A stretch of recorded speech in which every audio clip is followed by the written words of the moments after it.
والصلاة والسلام على رسول الله أما بعد. We are continuing the book Al-Wajiz. We are on the subtitle, the following are sunnah acts after burying the deceased. Point 4. Today is the 22nd of Rajab, 1439 after Hijrah. Point 4. One should stand at the grave and supplicate for the deceased, asking him to be kept firm in his faith and to be forgiven. He should also tell those present to do the same. Uthman ibn Affan radiallahu anhu said, when the Prophet sallallahu alaihi wasallam would finish the burying of the deceased, he would stand at the grave and say, seek refuge for your brother and ask for him to be made firm, for he is now being questioned. Bismillah ar-Rahman ar-Rahim. Alhamdulillah wa salatu wa salamu ala Rasulillah wa ala alihi wa sahbihi wa mawala. We are continuing with the book Al-Wajiz, and we are talking about the funeral procession, and we are about to conclude that session, the chapter. For verily we're talking about what is recommended to do after the burial. So we said the grave is to be elevated, about a handstand, to be made as a hump, and to be marked by a stone. And we said it's permissible to mark it even by writing the name, but just the name which distinguish that grave from the others. But we have said, extra names or extra things like the people they do, and they put the date of the birth, the date of the death, and all of that. This is not from the Sunnah. Number 4, or the 4th point, is that the person after the burial, it is recommended for him to stay into the grave. That means to stand up or to sit down regardless, but it's to stay there next to the grave, calling Allah subhanahu wa ta'ala to give this person affirmative. That means he is going to be answering the question. So to steadfast when he's going to be questioned. So you say, Allah, O Lord, Allahumma thabbit. Go Allah, give him the steadfast in order to fulfill his commitment regarding the answer of the questions, the munkar and nakir. Also, to seek forgiveness for his sins. And not only that, to tell the people around to do so.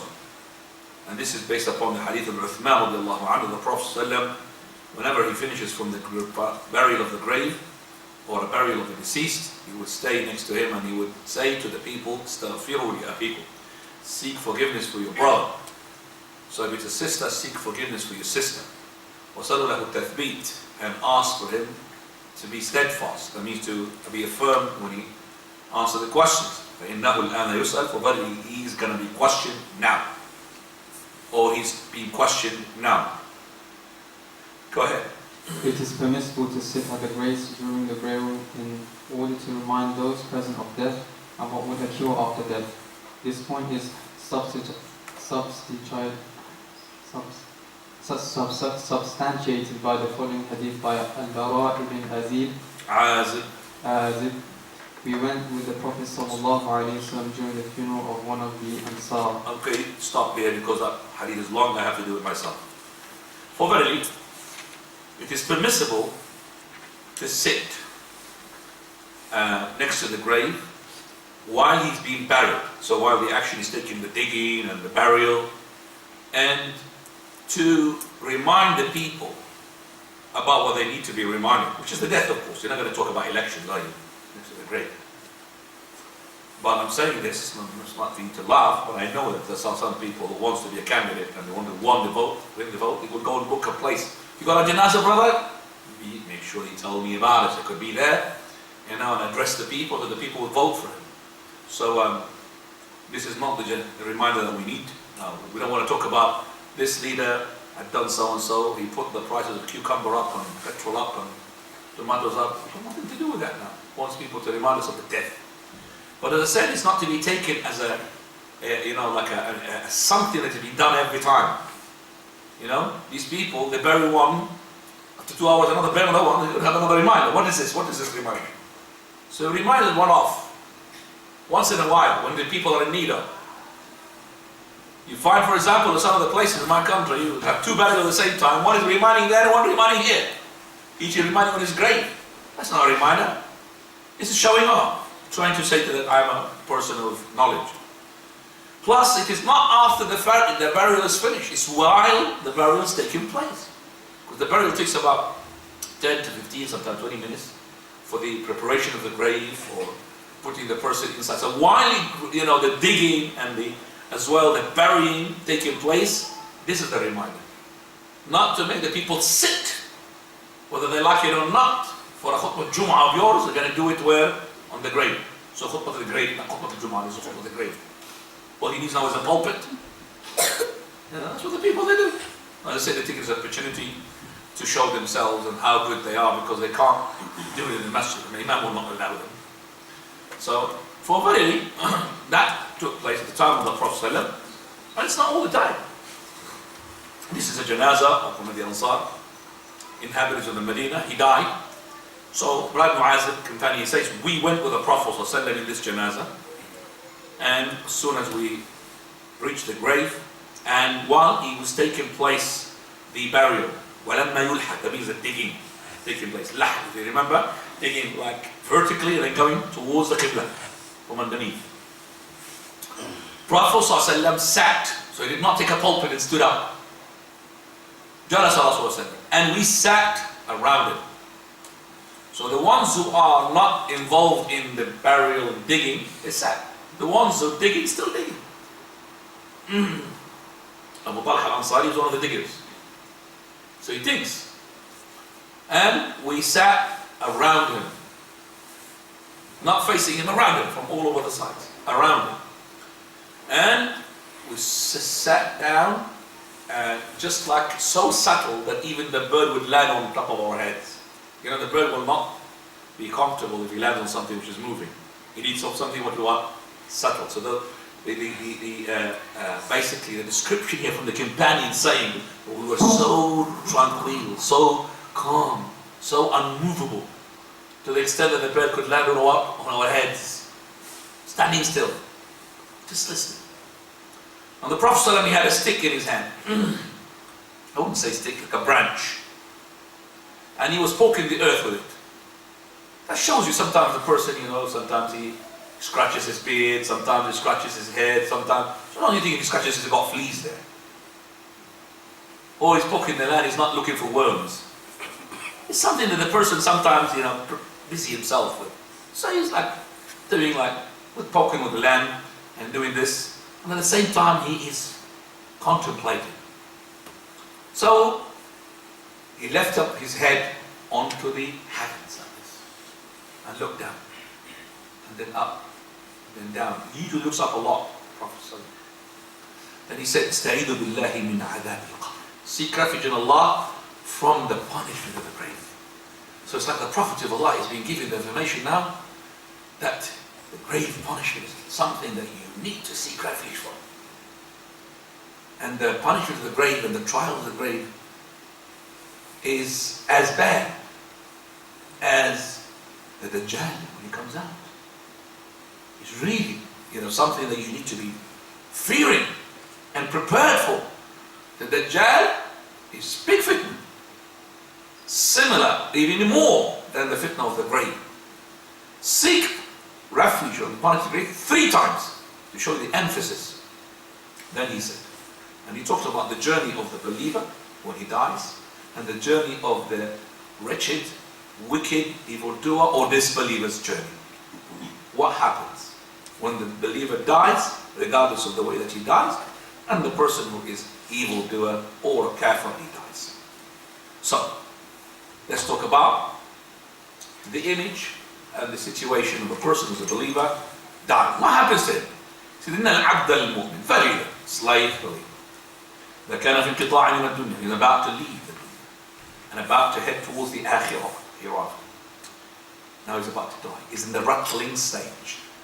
Angels will come down from the heavens, from above. Bidul wujuh, white, shining in their faces, just like as shining as the sun. That's to show it that tiny. And they have shroud from Jannah, hanud, like perfume from Jannah, and they will sit in a way that you could see them. Only the person who's dying. Then all of it takes seconds fraction of a second, momentarily. And the angel of death would come. So he's the head of the angels. Those angels, they're helpers for the angel of death. They're the one who will, finalize the preparation of his soul. The angel of death, his task is to take the soul. The ones who are with him, their task is to take that soul from his hand and do the preparation to take it up. So they're waiting for the angel of death, may peace and blessings be upon him, until he sits next to his head. And he's called the angel of death, not Uzra'il, as you must have heard, or maybe you've heard from the people of the book, called him Uzra'il. There's no such angel called Uzra'il. There is Jibra'il, Mikael, but there's no Uzra'il. It's called the what? The angel of death. And he would sit next to his head. And he would say the following: أيتها النفس الطيبة, O good soul. He would say it in Arabic. أيتها النفس الطيبة, اخرجي إلى مغفرة من الله. Nobody could hear that. قال اخرجي إلى مغفرة من الله ورضوان. Come out. This soul. So he is actually tasked to take the soul. The soul wouldn't know what it is. Allah created it. It's like a life itself. But it's not DNA. He's not going to take a DNA out of you. No, it's life, soul. So you're a body and a soul. That's what you are. So he says, O good soul, come out to the forgiveness of your Lord and the pleasure of your Lord. It would come out just like a drop coming out from the mouth of a bottle. The bottle he has mentioned is the water skin, because those had no bottle, glass bottles there, but they are water skin bottles. So that means so easy. So, and even another hadith, Prophet he says, the mu'min would feel the death is like qarsa, like sting. It's like a little sting. Anyone been injected? That little sting, that's it. So it comes out very easy. And soon as he comes out, he will take it. Soon as he takes it, the angels around him, they will not let that sword in his hand even tarfat ayn. The interval or the time of a blink of an eye. So as soon as he takes it in his hand, the angels take it from him. So it's like talking about partials of seconds. Okay, partial of seconds. They will not leave it with him, the blinking of an eye. That's the time until they take it and they put it in that shroud. So just like you have a shroud for your body, there's a shroud for your soul. The shroud of your body is from dunya. Shroud of the soul is either from Jannah or from hellfire. You choose. So they will take it and put it in that shroud, in that perfume, hanut. And as soon as they put it, they will come out from it musk perfume, which is the best of the musk that you can find on the face of the earth. And that is not a musk that you're going to smell. Maybe Allah Azza wa Jal, for a certain individual, he might make that mustard come out. Like a mujahid was killed or something. And you find, for example, Allah will give him karama. What is karama? Blessings. It's barakah. And you look at the barakah, if that person is righteous, then that's barakah from Allah. But if this person is wicked, then barakah, that's not barakah, it's from the shayateen. Make you believe there's a barakah there. There's barakah. So you find, for example, Allah Azza wa Jal had given certain individual something that he did not give to others. Now, we know, so for a fact, that some people were martyrs. Some smell came out from them. Nice, where's it coming from? Nobody had some oud in his pocket. Subhanallah. So he said, the best smell on the face of the earth, and they will take it up. And they will not pass by any group of angels, except they would say, who is this beautiful soul? Nice, smelling nice. They say, so and so. That means, so, the son of so, with the best of the name that they used to call him with. Muhammad ibn Ali, whatever his name is. Best of the names. They will not give him the bad nicknames given to him by some people. Best of the names. So, the son of so. So, and then they will elevate him and reach the nearest heaven. Sama' al-dunya. Now they're going to go to level 1, level 2, level 3. They will ask for permission because each heaven has got guardians. from the angels. So they would give him like a funeral procession, the angels, from all the heavens, until he reaches the second and the third and the fourth, and he goes all the way. While he's passing with the soul, other souls of believers meet him. Other souls of other believers will meet him. And they will ask him, what happened to such and such, to so and so? They'll ask him about the individual whom they know, a friend of theirs, whom he knows about. So if he says, still I left him there, they'll be happy that he's still alive, and ask Allah Azza wa Jal forgiveness for him. That's the believer's soul. But if he says, oh, he died before me, they will be very sad. Why? Because he did not pass by them. He'd been taken to the hellfire. Because only the ones who ascends up are the ones that believers. Oh, أُخِذَ بِهِ إِلَى الْهَوِيَ. Be taken to the Howie, ditch, hell. So he's not dead, happy. He's dead. So just to tell you the souls, not like these people think about spooky souls, they know about things, they don't know anything about it. They don't know anything. So they aren't. Now, going up until they reach the seventh heaven, after which Allah subhanahu wa ta'ala would say, اكتبوا كتاب عبدي في عليين. Write the book of my slave in the highest, في عليين. وأعيدوه إلى الأرض, and return him to earth.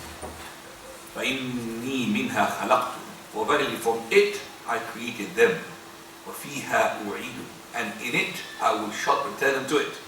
ومنها أخرجهم تارة أخرى, and from it I will resurrect them again.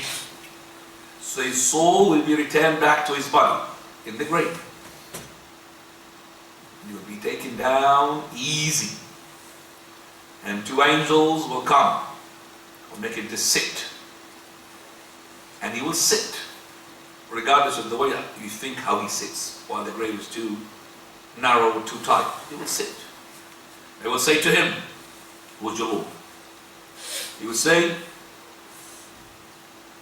Allah, my Lord. He'll say to him, what's your religion? He'll say, Islam, my religion. Say to him, who's that man who sent for you? He'll say, he is the messenger of Allah. He'll say to him, what is your deeds? He says, I've read the book of Allah and I believed in it and I followed it. They said, we know that he used to know.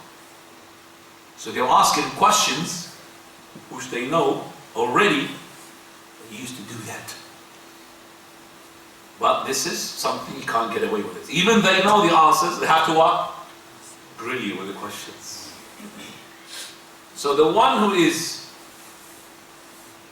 a believer, he will be protected by his ibadah. From his head, his Quran. From the right and the left, salah, hajj, siyam, charity, zakah. He's surrounded with all these needs. Every time the angel want to come from this side, there's no way you could come from this side, because it's protected with this, especially in the recitation of the Quran. So they would say to him, we know. They used to say this, we know. Then a caller will call from the heavens, and Sadaqa Abdi, my slave, was truthful. He was truthful to what he had been asked to do. فَأَفْرِشُوهُ مِنَ الْجَنَّةِ, give him an mattress. That is something to sleep on, to sit on from Jannah. وَأَلْبِسُوهُ مِنَ الْجَنَّةِ, give him clothes from the Jannah. And open a door for him to the Jannah. So you have a door leading to Jannah to see where you're going to be later on. And as soon as that door opens, smell and fragrance comes from it. And your grave will have like a space in it. It will be spacious as far as you can see. Even though physically, so reality is just about 1 by 2 meters. But in there, you'll find it like a mansion. A man who is good in his face, beautiful in his clothes, and he's got nice smell. He would say to him, have a glad time. Something that will make you happy. This is your day, the day that you will be promised. You would say to him, who are you? For verily your face brings good. He says, I am your good deeds. So your good deeds became like a human being with nice smell, nice clothes, and nice face. So he would say, as soon as he sees this, oh Lord, I want the hour to take place. He can't really stay still. I want to go to Jannah. So, okay, so make the hour to take place. I don't want to go back to my family and my wealth. I don't want to go back. I want to go to Jannah. So Allah is going to say, Uskun. Alas, why? Verily, this is Allah decreed upon, as a universal law, that any person dies, he cannot go back. If you did not tell him to be quiet, he would keep on playing. I want to go back. I don't want to go back. I want to go to Jannah. I don't want to go to Jannah. If you see Jannah, what are you going to life for? You see the Jannah. You going to go to this dunya. As for the disbeliever, or the fajr, the wretched, bad, evil person, he's about to leave the dunya. It's always the opposite. And close to the hereafter, that means he's dying. Angels come from the heavens, remember shining, this one, dark in their faces. Remember they got the shroud from Jannah, they have the busuh, rigid, tough material from the hellfire. Busuh, rigid, something like tough one, not smooth, not soft. And they will sit next to him where he could see them. Then awaiting the angel of death would come and sit next to his head. And he would say to him, oh evil soul, come out. Remember that? Good soul, an evil soul. Come out to the wrath of your Lord, to the anger of Allah. So this soul is scared. It goes running inside his body. Where are you going to go? Angel of death, he will put in his hand and he'll pull it out. Just like you pull the thorn from the wet wound. That means you're going to come with veins and cuts and all good. That was what happens. So he takes it. As soon as he takes it in his hand, the angel will not leave it in his hand, the blinking of an eye, until they put it in that rigid, tough thing. And as soon as they put it in that shroud, bad, foul smell comes out. Not even, it is worse than any smell on the face of the earth. They will go, I mean, if it was real, this as you could see it, you could smell it, and everybody would be believing them. Look at the kafir, smells horrible. Okay? You can't, this is right, but sometimes, particular individual, their stinky smell will come out, subhanAllah. And it says that they will take that soul and they come up with it. As soon as they pass by a group of angels, who is this evil soul? So and so, the son of so and so. Worst of his name that used to be called within the dunya. Until they reach the dunya heaven.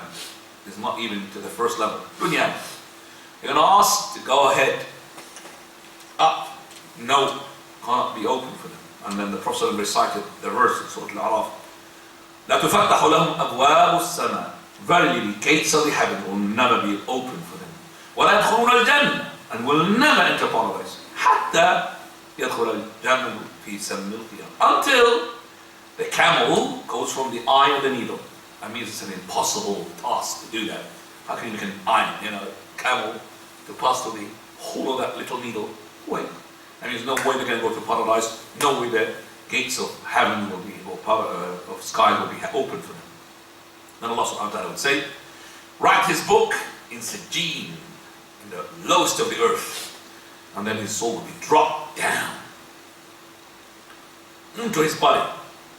As and then Messenger sallallahu he recited, وَمَا يُشْرِكْ بِاللَّهِ. He who associates something or a deity with Allah the Almighty. فَكَأَنَّمَا خَرَّ مِنَ السَّمَاءِ. It's like it's been dropped from the heaven. فَتَخْطَفُهُ الطَّيْرُ. He will be snatched by the bird. Or the wind will take him to a deep valley. His soul will be dropped to link his body. Then the angel will come, make him to sit. Who's your Lord? Scared. Come on, what's your name? I don't know. When is that man being sent to you? I don't know. Say, may Allah make you don't know. لا دويت ولا كلمت. We wish that you don't know anything because you don't know nothing. And then caller will call. He is light. I mean, in his life.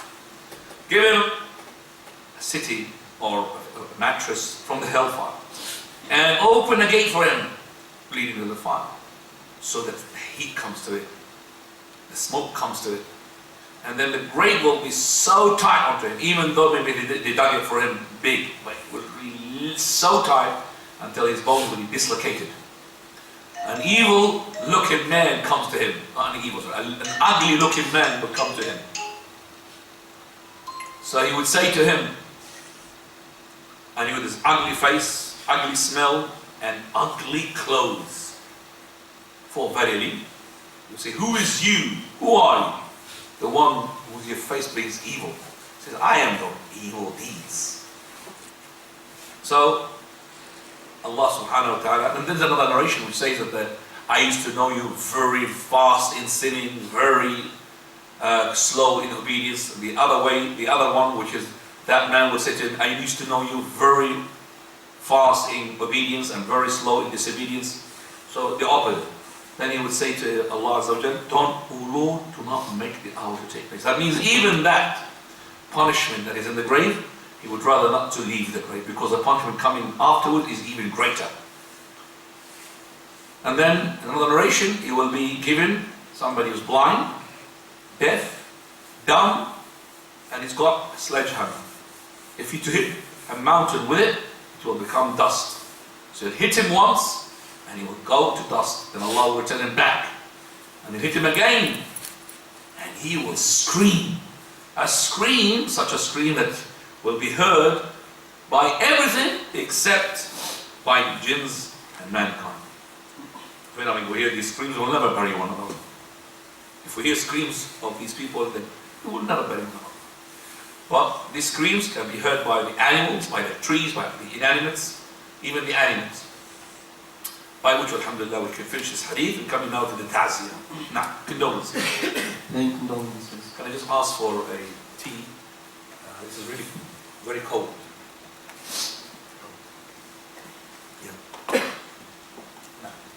Paying condolences. It is sanctioned to give condolences to the family of the deceased by saying to them what one thinks will give them solace, reduce their grief, and encourage them to be pleased with what Allah has decreed, and to be patient.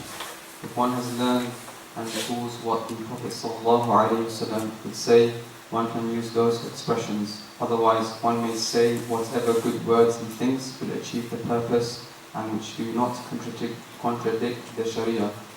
Usama ibn Zayd radiallahu anhu said, we were with the Prophet sallallahu alaihi wasallam when one of his daughters called for him to come to her and informed him that her son or daughter had passed away. The Messenger of Allah sallallahu alaihi wasallam said, to Allah belongs what he takes. He did not pass away. This is not wrong translation. He is he's dying. She is dying. She is dying. She doesn't die.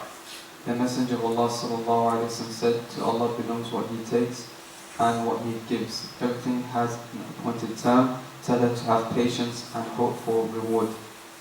With respect to condolences. Okay. So, basically the ta'ziyah, giving condolences, meaning giving nice words to comfort those people who have been struck by death. Those words, the best to use, the words of the Prophet. What are these words? Inna lillahi ma akhad. Verily to Allah belongs what he takes. Wa lillahi ma a'ta. And to him belongs what he gives. So whatever he takes, whatever he gives, belongs to Allah. And everything's got time, book. So, be patient and hope for them. These are the good words. Now, what happened is that Zainab, the daughter of the Prophet ﷺ, and her daughter Umayma, she was suffering from a disease, almost she's about to die.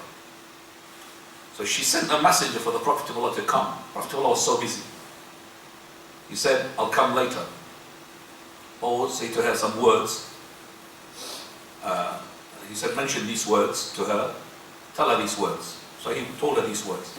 She sent back the message and said, by Allah, you have to come. So the Prophet he came with some of the companions, and he just as soon as he saw her, he picked her up, the baby, and she was doing like puffing, loud, like somebody who's dying. Prophet is crying, tears. Some of the kids, what is this message of Allah? They don't expect crying. The Bedouin is tough. It's a blessing from Allah Azza wa Jal. Now, that girl did not die. That girl lived until the Prophet died. So she was about to die. So those words, you could even say them to somebody whom his child or his relative is about to die. I mean, don't forget that whatever Allah takes, so you take to the person. Father of yours is going to go away. To him belongs everything. Whatever he gives belongs to him as well. So let you be patient. So it's after death, all while death is taking place. Okay? But you need to know that we should avoid the following. Go ahead. With respect to condolences, though there are two aspects that should be avoided, even if the people customarily do them. Customarily do them, most of the people do them. Whether they are from Zanzibar or from Jordan. They do them. Number one, gathering together in a specific place, like in a house, cemetery, or a masjid. So let just ask the Zanzibar people. Somebody dies there. What do you do? Do you have a specific place where people come and give you condolences or not? No? Specific place? We don't go to the people's house. When the people, somebody's house. It's a place. So these people who had a death in their family, they would sit in their house, waiting for people giving condolences. So this guy, on top of the headache that he had got because of the death of his relative, he's going to have another headache to leave his job for 3 days. Not only that, serve them with tea. Yes, of course, this is happening. Zanzibar will do it. Serve them with tea. Even some people, they will serve them with food. And that food will be taken from where? From the inheritance. So these children who expect some money after their father departs, they are in debt already. Because the money costs a lot of money, their food costs a lot of money. Especially when you are feeding hundreds of people. Where are they going to bring the food from? So they take it from whom? The money that the guy had left. If he hasn't left anything, they'll borrow. So they have to feed. Instead of people making food for the family of the deceased, the family of the deceased, that means the direct family of the deceased. Father and the mother and the son and the daughter and the... But not somebody who's a third cousin. I'm going to feed him what for? Which food can I feed him? And I send the food to his house.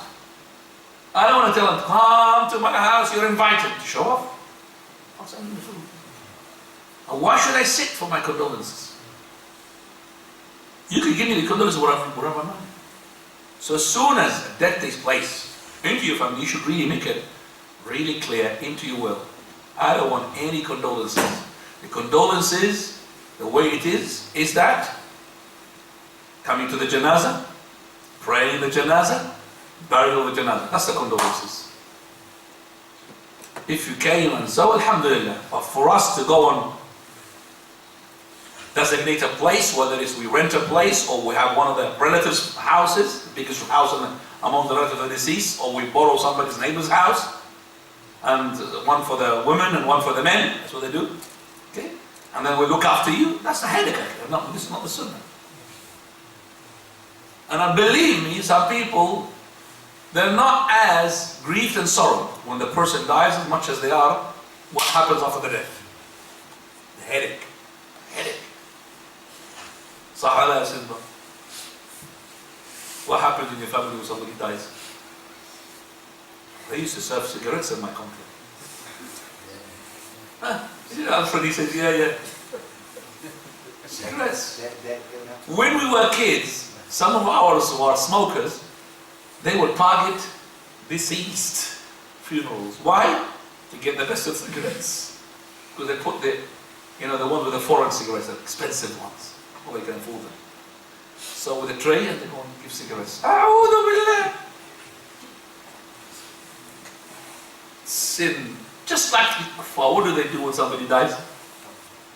They go to have a drink in the pub. Forget about him. Subhanallah. Would you be happy if I said, I'm going to have a drink as soon as you die, brother?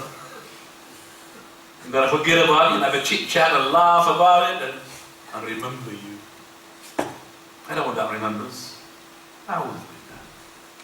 Do you know why they drink? To run away from the reality of death. Death scares them. They don't want to see graves or graveyards or people who are dead. They don't want to see that. That is why Muslims as well.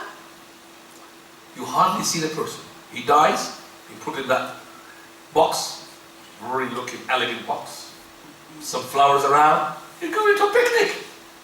In a black car, you hardly could see anything. You're coming in a Rolls Royce maybe, whatever car you rented. Undertaker's taking everything. Undertaker's the ones who are responsible for burial and everything. They are in charge. Oh, you just sit back and relax.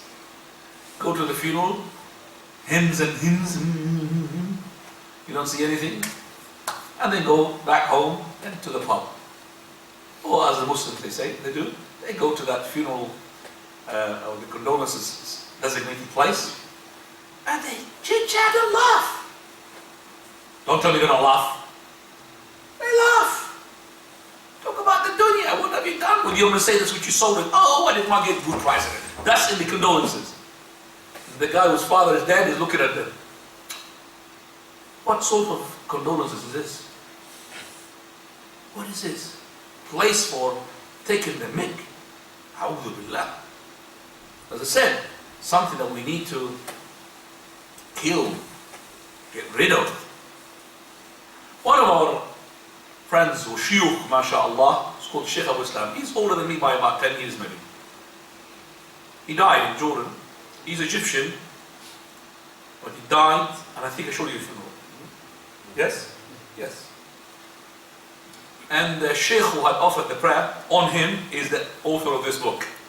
The Sheikh who prayed the janazah on him is his teacher, which is the author of this book.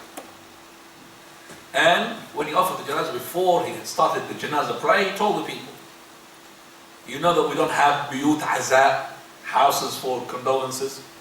Whoever came and participated in the funeral, prayed this janazah and went to the graveyard, this is the azab.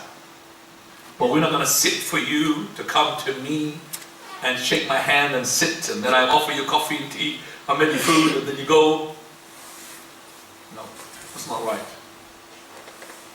And I could give you azah wherever, I could phone you.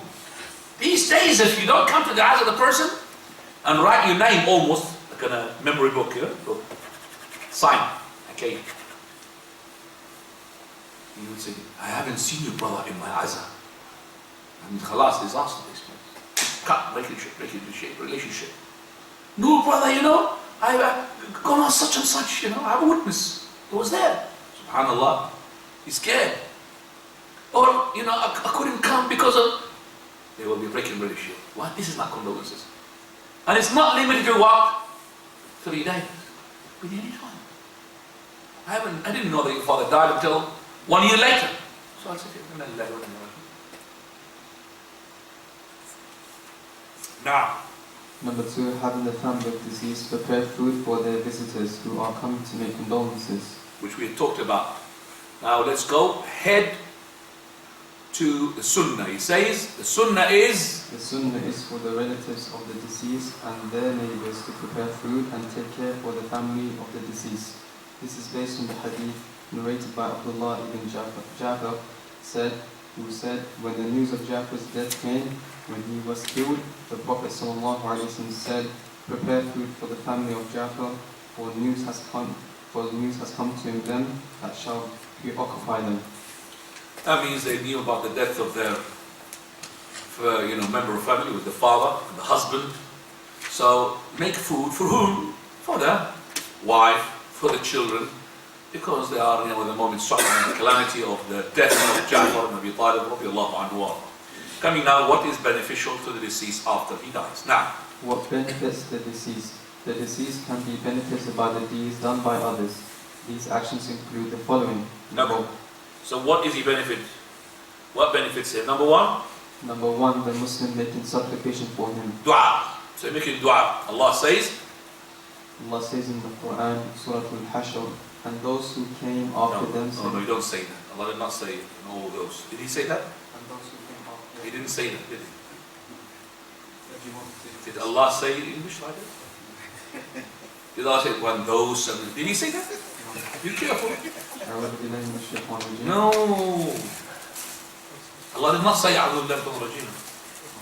Allah does not seek refuge from shaitan, from himself, with himself. He will say, Allah said بعد after أعوذ بالله. How can Allah say أعوذ بالله من الرجيم? Allah does not seek refuge from the shaitan, from himself. You say with the ayah. But Allah said, either He mentioned the verse in Arabic, or He say translation of which. You have to say that. Allah did not say those people. He didn't say that. Do you understand? So, translation of which is a very important thing. Every time, the translation of which. So you carry the ayah, وَالَّذِينَ جَاءُوا مِن بَعْدِهِمْ يَقُولُونَ رَبَّنَا اغْفِرْ لَنَا وَلِإِخْوَانِنَا الَّذِينَ سَبَقُونَا بِالْإِيمَانِ وَلَا تَجْعَلْ فِي قُلُوبِنَا غِلًّا لِلَّذِينَ آمَنُوا إِنَّكَ رَبَّنَا إِنَّكَ رَءُوفٌ رَحِيمٌ. Now, And those who came after them say, Our Lord, forgive us and our brethren who has preceded us in faith, and put not in our hearts any hatred against those who have believed. Our Lord, you are indeed full of kindness, most merciful. so this is general dua. And the dua from the son and the daughter to the father or the mother, this is the very dua which is important and will be accepted. Right. So general dua from Muslims, but most important, son and a daughter to the father or the mother. Now, Furthermore, the Prophet ﷺ said, the supplication of the Muslim for his brother in his absence is responded to. At his head is an entrusted angel. Every time he supplicates something good for his brother, the entrusted angel say Ameen, and for you the same. this hadith reminded me of something that took place, and it's actually brought a smile to my face, and inshallah it will explain to your face. And this is not the joke that the people make up, this is real one. Now, this is a brother whom we know is mashallah onto his qiyam and everything. And we feel that, when he makes dua, that Allah responds to it. The third brother, whom is good as well, he hasn't got wife yet, he's not married. So his wife, she's asking her husband, whom we think that is dua, mashallah. She's saying to him, Hassan, that's his name, dua to your friend. Because he's known, this guy hasn't got a wife. And he's a friend of ours, to make, to get that Allah subhanahu wa ta'ala will provide him with a wife. He says, no. Why are you really very bad? No, I'm not bad, because the Prophet ﷺ, he said, that every time you make a dua in the absence of your brother, there's an angel next to my head who will say, and for you the same. He said, no, don't make dua then. And this is true, by the way. He said it to me himself. Don't be dua, he was scared. You're going to ask for a wife for his brother, the angel will say, and for you, the same. But he made the dua. He ended up with 3 wives, never mind one. And that's real, that's not a joke. 3 wives. So the one who had asked him for the dua, she's divorced now. Allah al-Musta'an.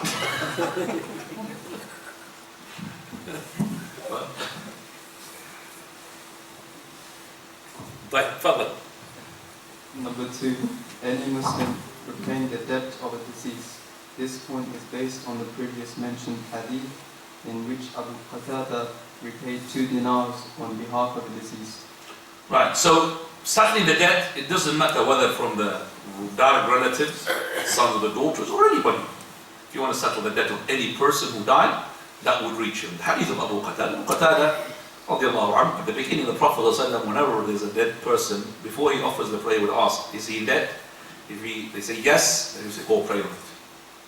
He will not pray on somebody's dead. Until later on, when the lots of money came into the house of treasury, Baytul Mal. Then the Prophet ﷺ, he said, if he dead left, we will pay it. So he used to offer the prayer. So at the beginning, he was offering a prayer, one of the Ansar. He got there, yes, Messenger of Allah has got 2 dinars on him. He said, okay, sha'nukum, you pray on him. Qatada, radiallahu anhu, Abu Qatada, sorry.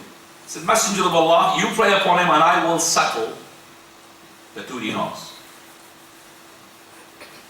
And Abu Qatada is not related to that person who died. So the Prophet said, those 2 dinars in your money, you're going to pay them to the ones who gave him the debt. It's in your money. It's from your money. He says, yes. Okay. Go for it. Following day, the Prophet is keen to know. Did he pay the 2 dinars or not? Abu Qatada, did you settle the 2 dinars? Messenger of Allah, he told me he died yesterday. That's the response. Allah did not like it. And he said, oh, he died yesterday. I mean, why the rush? So the second day, again asked him, did you settle the debt? Yeah. He said, yes, Messenger. I paid. He said, now you cool the flesh of your brother. It's like your brother was under the grill, under the fire, and now you cool the flesh of your brother. That's how fast you should pay, but yeah, don't mess about with this. Now, number 3. Number 3, any Muslim fulfilling the vow of a fasting or any other type of vow on behalf of the deceased. Sa'ad ibn Ubadah said, I asked the Messenger of Allah sallallahu alayhi wasallam about my mother who had died while she had yet to fulfill a vow. He said, fulfill it on her behalf. Right. Any person can fulfill a vow that the deceased had said it when he was alive and then he died. Let's say the deceased, he said, I vow to Allah I'm going to fast 5 days. This becomes like a debt. Loan. If he died without fasting those 5 days, then any person can fast those 5 days on his behalf or her behalf. He said, not the fast of Ramadan. If the person, for example, for any reason, he did not fast on Ramadan, if it's because of laziness or because he doesn't believe in it, or because he was ill, nobody can compensate that fast. But if he is ill chronically, I mean long-term disease, he has to feed a poor person for every day that he breaks the fast. So if he died after Ramadan and yet to settle that debt by paying money for feeding a poor person for every day that they broke the fast, then somebody can pay them money on his behalf. But to fulfill fasting on Ramadan is not allowed. But if it's a vow fast, then you could fast on his behalf. If he vowed to do any particular thing, it becomes a debt. So it has to be settled by any person, inshallah, they will reach it. Number 4. Number 4, righteous deeds performed by the pious son. Allah subhanahu wa Just make it ta'ala. loud, you make him sleep though. Wake yourself, come on. Number 4, righteous deeds performed by the pious son. Allah subhanahu wa ta'ala says, وَلَيْسَ لِلْإِنسَانِ إِلَّا مَا سَعَى, and that man can have nothing but that for which he strives. The Prophet sallallahu alaihi wasallam further stated, the best that a person consumes is from what he has earned, and his child is from his earnings. Listen to this. Allah subhanahu wa ta'ala says it's a principle. No one will be questioned except for what you've done. But there's an exception the Prophet made. That the best of the thing that the person can eat is from his own earnings. If you earn money and you eat from that, that's the best halal. But your son is considered from your earnings. So if your son does something good, because you've earned your son, you are the one who's the reason of his existence after Allah's creation. So whatever you have taught him, whatever you have told him, and whatever he himself come up with, they say, you were an evil person. You did not teach him to be good. But he became, mashallah, sheikh. Whatever he does, it goes to you. Even though you are evil, you even know you did not tell him to go to be good. But that son of yours is your product. And vice versa doesn't take place. Meaning that if he was evil, and you were righteous, and you will not bear his consequences, or his evil, or his sins. Unless you yourself were evil and trying to make him evil, then you'll incur the sins as well. So, make sure that you do as much as good ibadah, as much as good righteous deeds, and don't say, I want to give this to my father, as some people would do. That's not right. You'll have a duplicate. So whatever you read from the Quran, you'll have a duplicate for reward for yourself and your parents who are dead. But once you say that this act or this deed is to my father or my mother, you'll be stripped from that reward. No reward for you. Go to your father and your mother. So why should you deprive yourself from the reward? You haven't got a bank full of reward, brother, to give here and here and there. Okay? You are in need of it. So save yourself from the fire even with a half a date in charity. Well, you give him not just half a date, you give him lots of things. Why should you do that?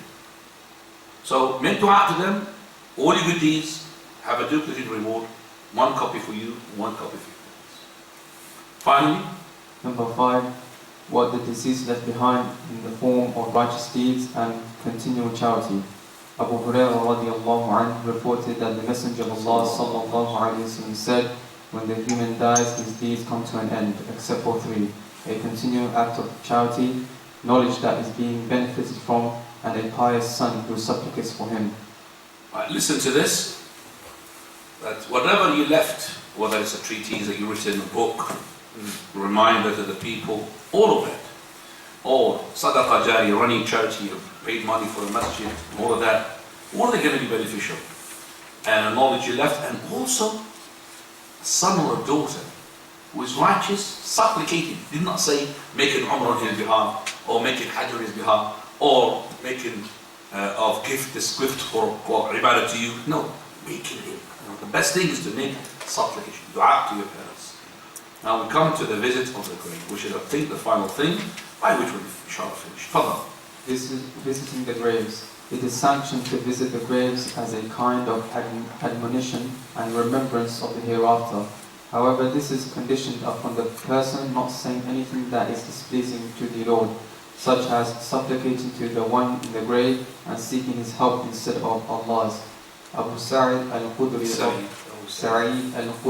radiallahu anhu narrated that the Messenger of Allah sallallahu alayhi wa sallam said, I forbade you from visiting the graves, but you may now visit them, for in doing so there is a lesson, but do not say anything that displeases the Lord.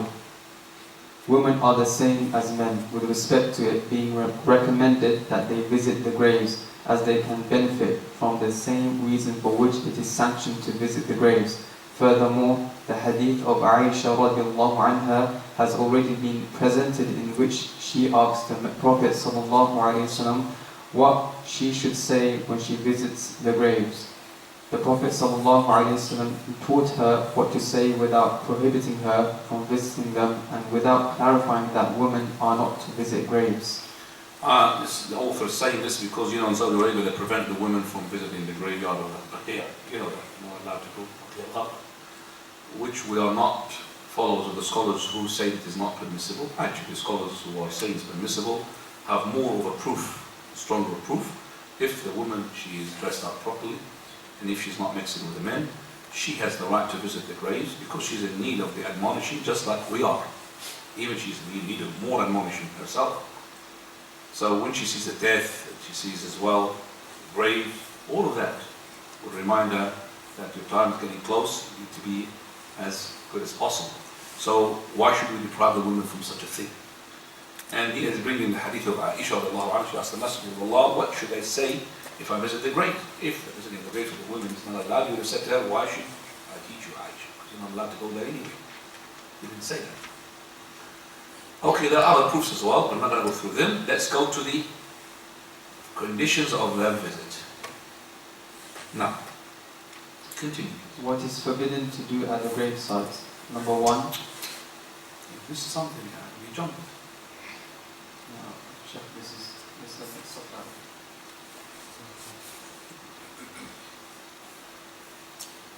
After Aisha, you said, what was that after that? Can you just read for me? What is forbidden to do at the gravesite? Can you read the one before that?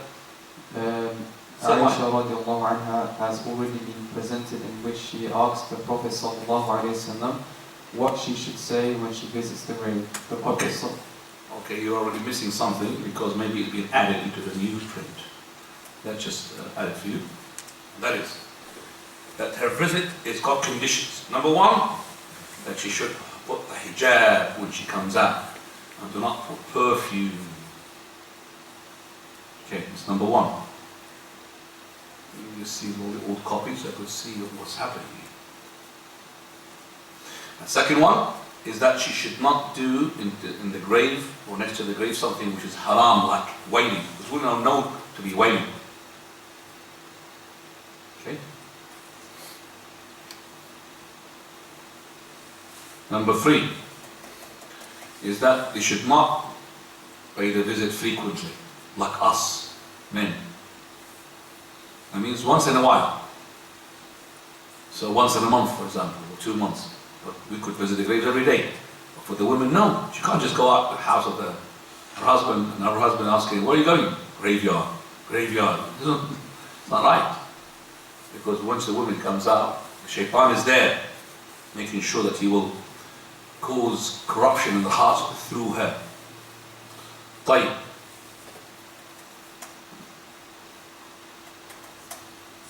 Let me just finish seeing what's happening here.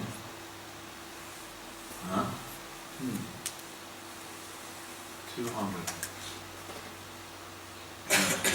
170. Right.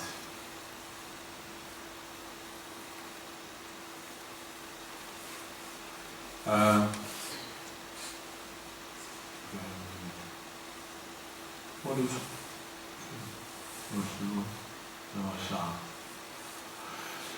yes, actually, you're right. Yours is different from ours.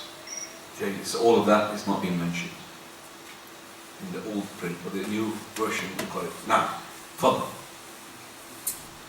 What is forbidden to do at the gravesite? Number 1, sacrificing an animal for the sake of Allah.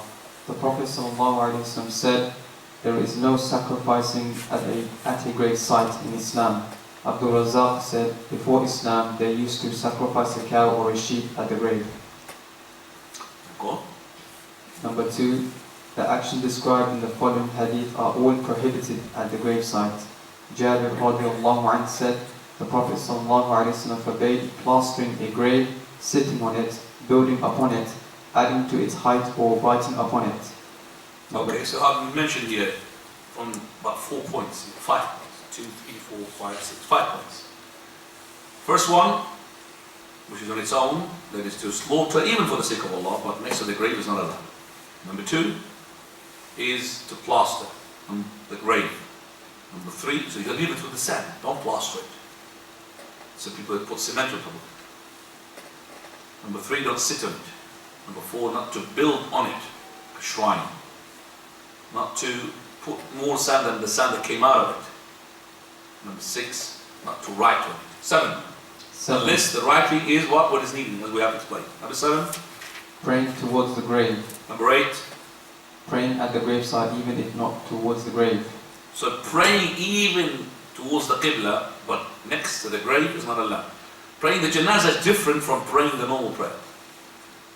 9. Number 9, building masjids upon it. Number 10. 10. Aisha and Ibn Abbas both stated when the Messenger of No, Allah... number 10? Yes. Number 10. Taking the gravesite at a place for festivals. Eid. So that means they take it in a certain time. Number 11. Traveling for the purpose of visiting a grave. Because there's no traveling for the purpose of anything religiously except for 3 places. Masjid al-Haram, Masjid al-Aqsa, and the Masjid of the Prophet. Number 12. Lighting lamps on the graves. And number 13. Breaking the bones of the deceased. We have finished now, alhamdulillah. And now we leave you for the questions. And then we'll start with chapter of fasting, which comes, mashallah, just about in the right time. Alhamdulillah. Right, you have any questions regarding the fadl? What time is the asr? Well, London. Visiting the grave. If someone visits the grave, where should you face by supplicating? When you visit the grave, Yeah. first of all, you visit the grave, then you enter the cemetery. So you say, Assalamu alaikum ahla diyar, min al-mu'minina wal-muslimin. Did we read that right? Inna inshaAllah bikum lahiqun, nas'alullah lana wa lakum al-afiyah. Then you go to the grave of that person who you're visiting, your closest relative. And then you put the grave between you and the Qibla.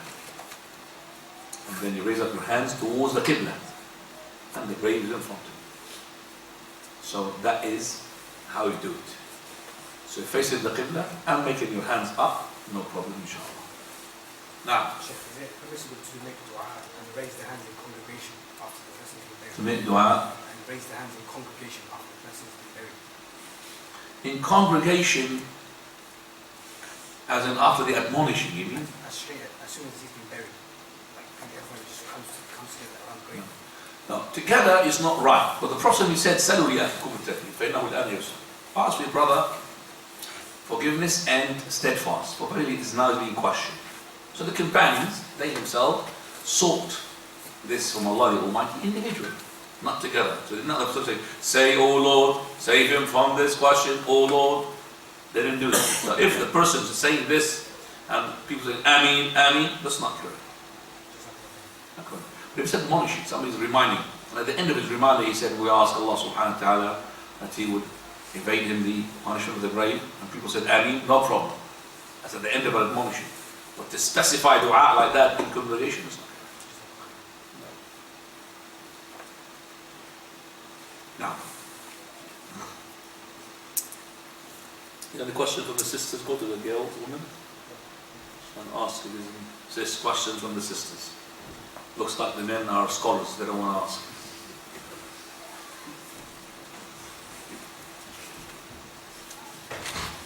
Yeah, love. Recently had a family friend of they're Christian. They have somebody that's their brother just passed away. So as Muslims, how do we give it? How do we participate or at least show that our concern when somebody who is a disbeliever died in the neighborhood, or he is a colleague and he's got somebody dying in his family? What should we say? First of all, to go and visit them in their houses? No, because we don't visit the Muslims. We should go and what? Give them condolences whenever we see them. Because we don't want to sit down in a place where there is condolences. But if you went to his house as a visit, not in the time where he is designated in that place for receiving condolences, no problem. And you say the following words: "May Allah give you patience. Ahsan Allahu aza'ak." May Allah give you the best condolences. But you can't say, "Allahumma ighfir li mayyitik," "Oh Lord, forgive for your deceased." Okay? If you say, "May Allah guide you," good word. May Allah guide you. May Allah guide you, the one who's alive. Okay?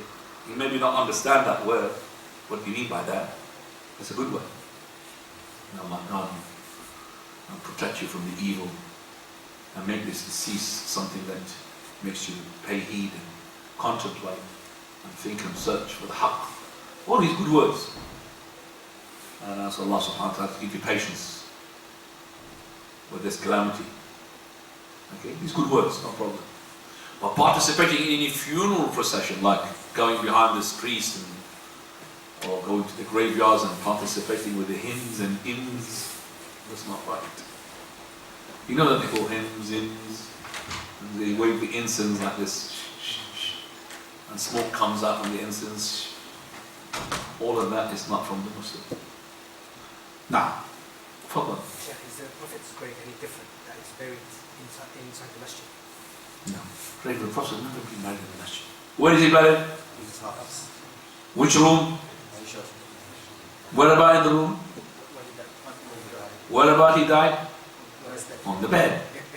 So they took the bed and dug underneath the bed. So it's a specific spot in the room of Aisha, in the house of the Prophet ﷺ.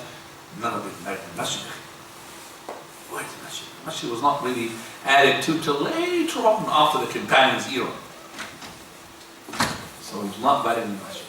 Now, does that help solve your problem? Is that the question? Further. When regards to the parents getting the duplicate reward, did they get the reward of the child's good deeds whilst they were alive? They'll get the rewards alive and dead. So that's the blessings. Now, alive and dead. Yes? No questions? No questions. Khair, inshallah. Sisters are knowledgeable as well. Brother. You're saying that is this the same